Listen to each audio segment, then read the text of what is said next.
G'day everyone and welcome to another episode of The Tech Effect. I'm PeTE Tecman CoMAN and this is Mark, the bearded tech skian. Crowd goes wild. G'day everybody, how you going today? How are you, Mark? Good, mate. That's good. Yeah, great. Kicking butt. Yeah, always. Yeah. So, I'm looking forward to our chat today. Always looking forward to our chats. We're going to talk about 5G. Yes. And try and get some understanding of what the hell it is and what it might mean to us as consumers. Exactly. So, yeah. So Pete, why don't I just give you, or ask you, 5G. Yes. The two letter and yes. number and letter. Yes. Yeah. And is there something in that straight up that we need to consider? You know, because we've come 3G and 4G. Yeah, sure. So I think the first thing is that there's a lot of misconception out there of what 5G actually is and what it means. Yeah. Okay. So in a nutshell, it's fifth generation. Okay. Fifth generation of cellular connectivity. Yeah. Okay. So around the world, different countries will be adopting different 5G technologies. Yeah. Okay. So it's obviously an improvement from their current 4G, right? Yeah. Obviously, it makes sense. However, that means that different countries will be running on different frequencies and slightly different technologies to achieve this. Gotcha. Okay. Right. So in Australia, we're talking about using what they call a millimeter wavelength. Yes. Okay. Yes. So it's high bandwidth, low latency. However, imagine sine wave. Yeah. Okay. So you imagine like AM radio, right? AM radio goes forever, right? Yeah. You could be out in the country driving along, you Yeah. still pick up the AM radio. Yeah. Okay. Yeah. Okay, that's a very low bandwidth. Okay, Yeah. so Long wavelength. Okay, millimeter, short wavelength. Yeah, Okay, yeah. very short reach at the same time. High Yeah. bandwidth, low latency, short reach. Yeah. Okay? Yeah. So with mobile phones, they can only have a certain amount of power output, which is around about half a watt. Yes. Okay, so 4G at the moment, it's a longer bandwidth, Yeah. higher latency. Yeah. Okay, and it will get you about 10 Ks on 4G. Right. Okay, so it's reach connectivity, right? You can be 10 Ks away and get a signal. Yeah. Thereabouts in a perfect environment. Okay, Yeah, right? yeah, Obviously there's yeah, buildings and mountains and Put trees and houses. And everything correct. else. Yeah, it affects the signal. Yeah. However, 5G will get you 300 meters.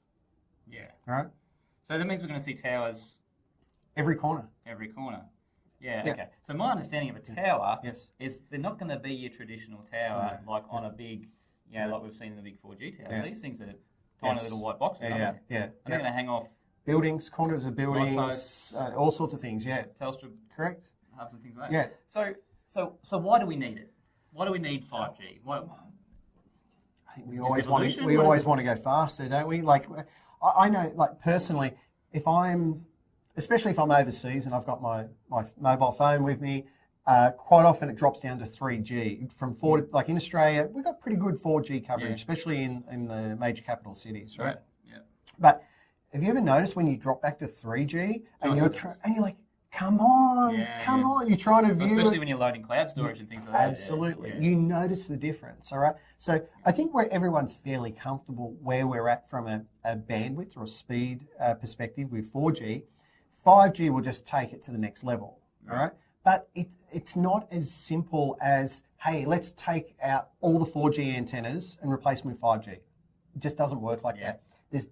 You'll need to have more infrastructure because there's more antennas. There's a lot to do, right? So upsides. This is not going to happen overnight. No. That's the thing. This could be another NBN. Hopefully better. Yeah. Well, but not necessarily government funded, Yes, right? Yeah. yes. So the telcos will be taking care of that. Yeah, Okay. right. Yeah. But one of the biggest problems is because it's as I said, it's a high frequency, high bandwidth, low latency, and we're only running at about half a watt. The reach is not very far, and therefore it makes it very difficult to penetrate a building. Yeah. So we can stand here today with our phones, get 4G connectivity indoors, and we're all sweet. Yeah. Okay? You're not going to get that with 5G. No. Okay. So are we going to then find out? Are we going to separate ourselves? Are we going to end up with 5G outside, and we're just going to smash inside with Wi-Fi? Or do you think there'll be retransmitted 5G? Yeah, look, I think that you'll find that businesses will see the benefits of being with 5G, like I said, having that high bandwidth. And is that driven by video? Do you think there's a big part of it? Well, yeah. I mean, you think about it, like how many people watch Netflix these days, right? And really, our mobile device is the new TV, right? Like I know. Doesn't matter where I am in the world, I've got Foxtel. I can just open it up and I can watch the footy, I can watch the Formula One, I can whatever I want to do, right? I'm not a Netflix guy, but there's people who watch Netflix all the time and they're quite happy to watch it on their phone. So streaming, especially when my kids take over the TV, right? I'm going to watch it in the wherever. you think about it, like your background was running Ozstar cables. Yeah. Okay. None of that anymore. All that gets streamed via the internet. Yeah. Okay. So you think about it, the advantages there of, yes, whilst there's more costly infrastructure going in for the 5G antennas, well, suddenly we're not necessarily running cables to everyone's houses, right? Yeah. So suddenly they could be on 5G, have 5G modems and so on, so that you can actually have that speed. Yeah. So the answer to that is there's going to be rebroadcast somehow. But there have to be. To rebroadcast into a house, I suppose at that point you've still got to get a feed somehow. Yeah. That's the thing. We're saying there's still some challenges that need to be worked through. Okay, but you're talking about at the moment 5G will get you up to, in a perfect environment, up to about 20 gigabits per second, which is pretty huge. Yeah. So it's pretty quick. Yeah. Right. So. If we look at a commercial standpoint of that, there's going to be opportunity for infrastructure build. Absolutely. In our country. Absolutely.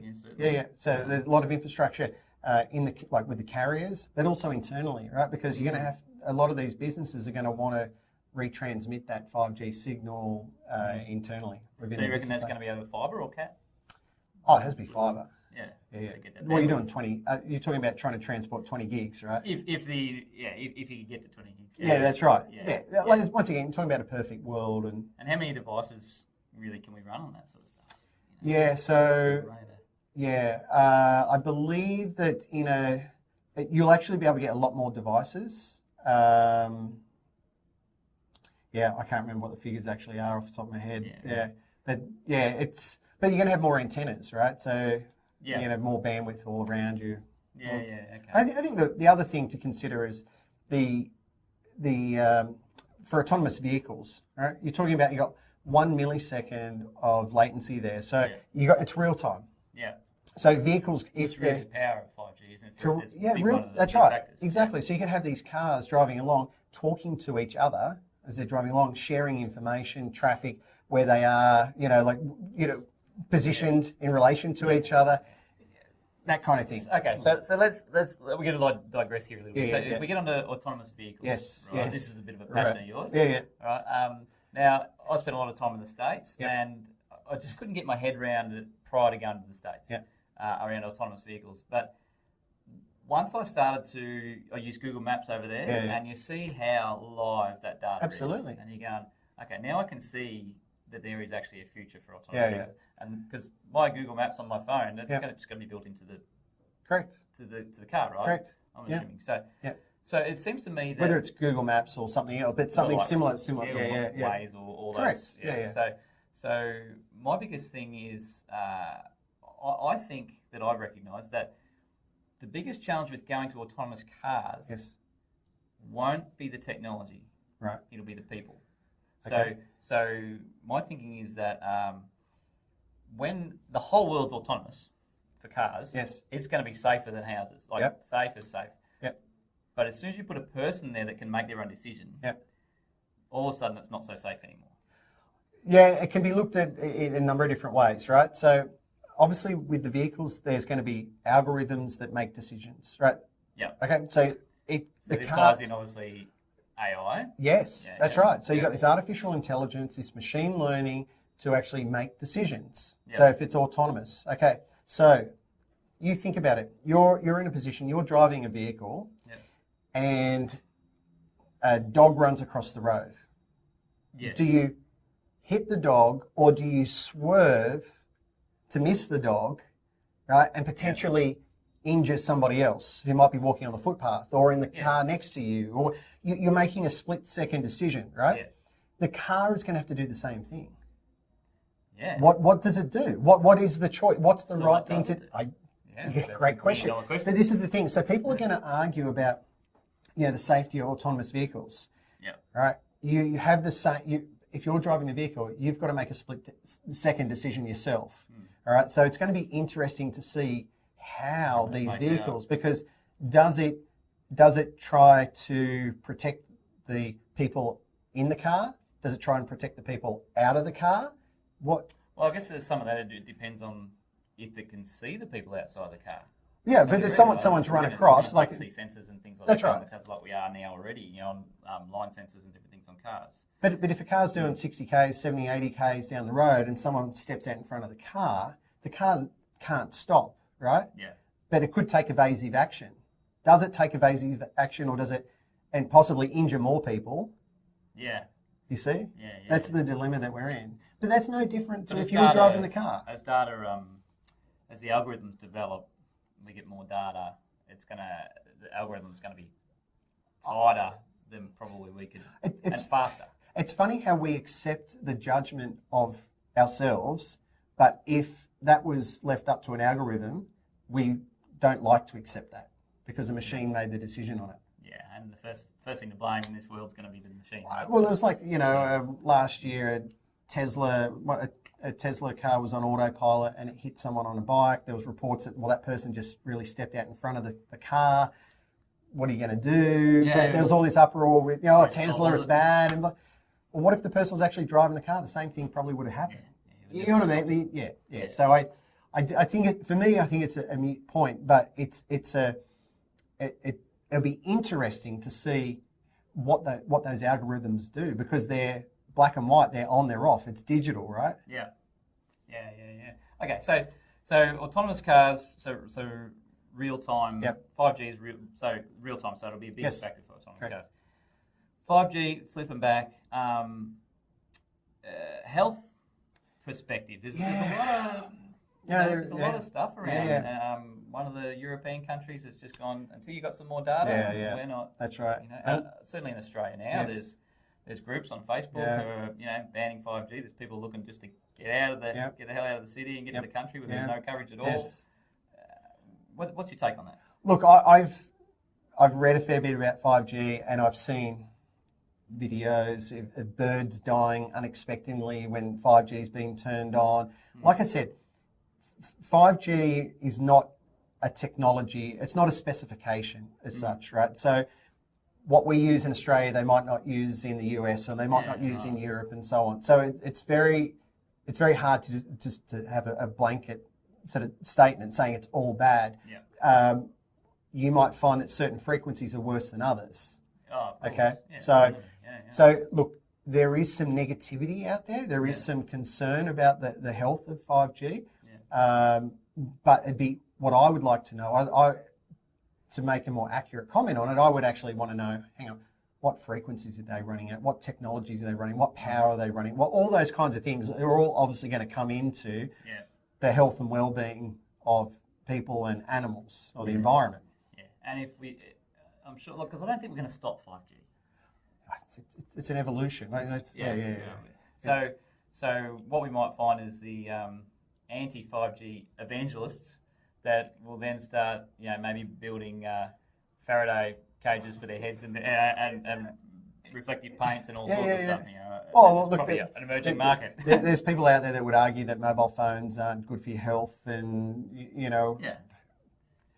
we won't know. I mean, look, once upon a time, like 50, 60 years ago, smoking was okay as well, right? And it was accepted. So sometimes it takes a generation for us to find out that something is not as good as what we thought, as healthy as we thought it was. So we could get 40 years down the track and go, actually, absolutely. A or B go, yes, it's good. It actually hasn't affected us. We haven't seen any changes in health or anything like that. Or it could actually be, holy crap, we've stuffed up here. Correct. Let's backflip and go back go on to the new evolution of what new technology Exactly. is. We won't know.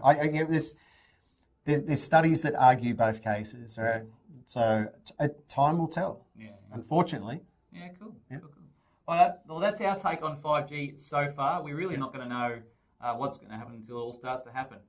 Anything you want to add on that? No, mate, look, it's fascinating. Yeah, it is watch this space at the moment. There's a trial on the Gold Coast at the moment with 5G. They're having,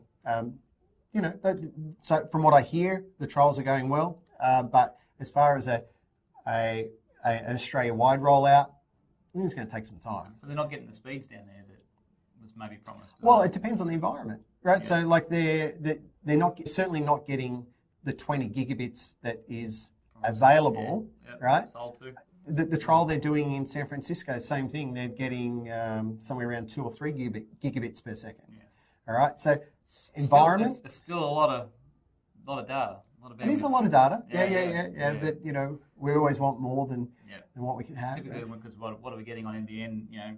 Maybe 100. Yeah. If you're lucky. If you're lucky. So we're talking at 2 or 3 gig. Yeah. Where 10, 20 times at that.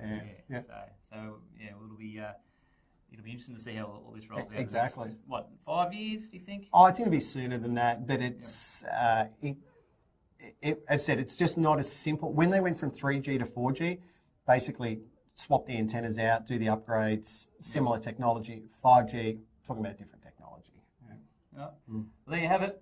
That's 5G from our perspective. Yep. Thanks, Mark. See you guys.